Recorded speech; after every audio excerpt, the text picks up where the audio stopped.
నమస్తే. శ్రీ మాత్రే నమః. శ్రీ గురుభ్యో నమః.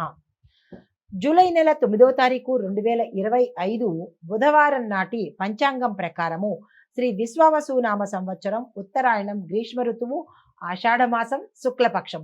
ఈ రోజు సూర్యోదయ సమయము తెల్లవారుజామున 5:51 సూర్యాస్తమ సమయం 6:50 ఈ రోజు తిథి చతుర్దశి రాత్రి 1:33 వరకు. తదుపరి పౌర్ణమి తిథి ప్రవేశము. ఈ రోజు నక్షత్రం మూలా నక్షత్రం తెల్లవారుజామున 4:41 వరకు. తదుపరి పూర్వాషాఢ నక్షత్ర ప్రవేశము. ఈ రోజు వర్జము తెల్లవారుజామున 3:07 నుంచి 4:49 వరకు. ఈ రోజు యమగండ కాలము ఉదయం 7:29 నుంచి ఉదయం 9:06 వరకు. బ్రహ్మముహూర్త సమయం తెల్లవారుజామున 4:15 నుంచి తెల్లవారుజామున 5:03 వరకు. అభిజిత్ ముహూర్తం ఈ రోజు లేదు. నమస్తే. జూలై నెల 9వ తారీఖు 2025 నాటి పంచాంగం ప్రకారము ఈ రోజు మేషాది ద్వాదశ రాశుల వారికి ఎలాంటి గ్రహాలు సంచారం చేస్తున్నాయి, ఏ స్థానంలో చేస్తున్నాయి, వాటి యొక్క ఫలితాలు ఈ 12 రాశుల మీద ఎలాంటి ప్రభావాన్ని చూపిస్తోంది అనే అంశంలో ముందుగా మేషరాశి. ఈ రాశి వారి యొక్క గ్రహస్థితి చంద్రుడు మీ రాశిలోనే 12వ స్థానంలో సంచారం చేస్తున్నాడు. బుధుడు కర్కాటకంలో సంచారం చేస్తున్నాడు. దీని యొక్క ఫలితాలు అనవసరమైన ధనము వ్యయమవుతుంది. మానసిక ఒత్తిడి, నిద్రలేనితనము, అనారోగ్య సూచనలు ఎక్కువగా కనబడుతున్నాయి. మీకు చెప్పదగిన పరిహారము ఓం నమః శివాయ అనే మంత్రాన్ని యథాశక్తి పఠించుకున్నట్టయితే సానుకూలమైన ఫలితాలు పొందుతారు. నమస్తే. తదుపరి రాశి వృషభ రాశి. ఈ రాశి వారి యొక్క గ్రహస్థితి చంద్రుడు 11వ స్థానంలోను, శుక్రుడు లగ్నంలోను సంచారం చేస్తున్నారు. ఈ సంచార ఫలితాలు శుభవార్తలు వింటారు.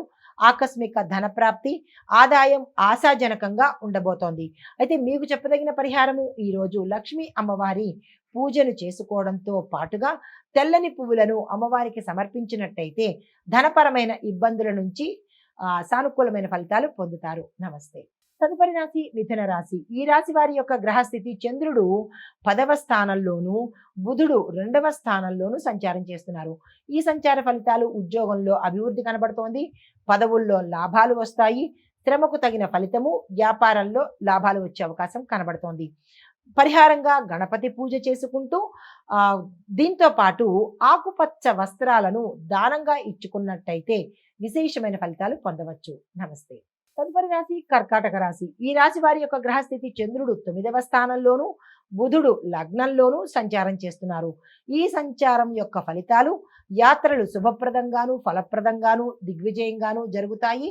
విద్యార్థులకు శుభవార్తలు వినే అవకాశం కనబడుతోంది.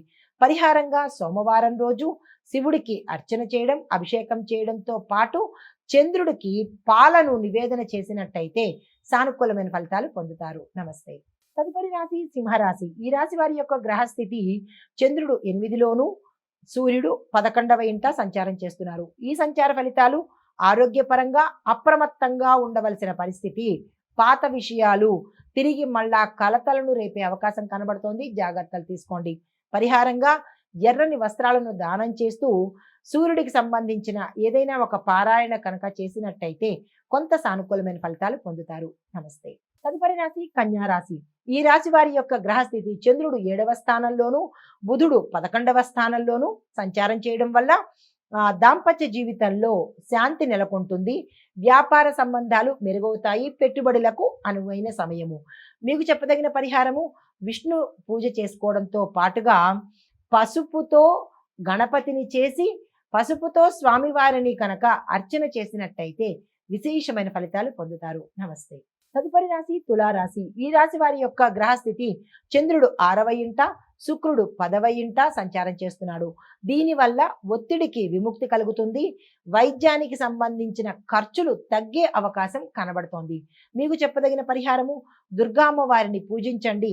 నెయ్యి దీపాన్ని అమ్మవారి ఆలయంలో కనుక వెలిగించినట్టయితే శుభ ఫలితాలు పొందే అవకాశం కనబడుతోంది. నమస్తే. తదుపరి రాశి వృశ్చిక రాశి. ఈ రాశి వారి యొక్క గ్రహస్థితి చంద్రుడు 5వ స్థానంలోను, మంగళుడు 9వ స్థానంలోను సంచారం చేయడం వల్ల ఫలితాలు విద్యారంగంలో ఉన్న వారికి విజయం చేకూరుతుంది. ప్రేమలో విజయ సూచనలు, దాంపత్యంలో అనుకూలత కనబడుతోంది. మీకు చెప్పదగిన పరిహారము హనుమాన్ చాలీసాని పఠించడము, హనుమంతుడి ఆలయ దర్శనం చేసుకున్నట్టయితే విశేషమైన ఫలితాలు పొందుతారు. నమస్తే. తదుపరి రాశి ధనస్సు రాశి. ఈ రాశి వారి యొక్క గ్రహస్థితి చంద్రుడు 4వ ఇంట, గురుడు 6వ ఇంట సంచారం చేయడం వల్ల ఫలితాలు స్థిరాస్తుల విషయంలో అనుకూలత కలుగుతుంది. కుటుంబంలో శుభవార్తలు వింటారు. పరిహారంగా ఓం బృహస్పతియే నమః అనే మంత్రాన్ని ఈ రోజు యథాశక్తిగా చదివే ప్రయత్నం చేసుకోండి. శుభ ఫలితాలు పొందుతారు. నమస్తే. తదుపరి రాశి మకర రాశి. ఈ రాశి వారి యొక్క గ్రహస్థితి చంద్రుడు 3వ ఇంట సంచారము, శని భగవానుడు 2వ ఇంట వక్రగతిలో సంచారం చేస్తున్నారు. ఈ సంచార ఫలితాలు కార్యసిద్ధి, ధైర్యంగా నిర్ణయాలు సక్సెస్ అవుతాయి, ఆరోగ్యం బాగుంటుంది, ఆకస్మిక ధనప్రాప్తి కలిగే అవకాశం కనబడుతోంది. అయితే పరిహారంగా శని భగవానుడి యొక్క అష్టోత్తర పఠనం చేయడము, నల్ల నువ్వులను దానంగా ఇచ్చుకున్నట్టయితే విశేషమైన ఫలితాలు పొందుతారు. నమస్తే. తదుపరి రాశి కుంభరాశి. ఈ రాశి వారి యొక్క గ్రహస్థితి చూసినట్టయితే చంద్రుడు 2వ స్థానంలోను, శని భగవానుడు లగ్నంలో వక్రగతిలోను సంచారం చేస్తున్నారు.